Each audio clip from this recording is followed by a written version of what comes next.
Detik-detik pria curi uang pengunjung minimarket Punggaluku, Konawe Selatan, diikuti dari gerai ATM. Inilah detik-detik seorang pria terekam kamera pengawas curi uang pengunjung minimarket di Kabupaten Konawe Selatan, Konsel, Provinsi Sulawesi Tenggara, Sultra.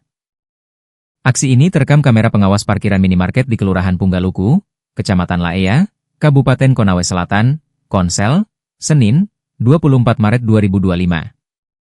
Berdasarkan video viral, Kamis, 27 Maret 2025, seorang pria mengenakan gamis putih dan songko hitam datang di minimarket. Sosok pria yang merupakan korban datang mengendarai sepeda motor Yamaha X-Ride warna merah dan putih. Setibanya di minimarket, korban langsung memarkirkan motornya lalu masuk untuk berbelanja. Tak lama masuk, datang pelaku mengenakan helm biru dan kaos kuning menghampiri motor korban. Pelaku langsung memasukkan tangannya ke dalam bagasi jok motor korban yang terdapat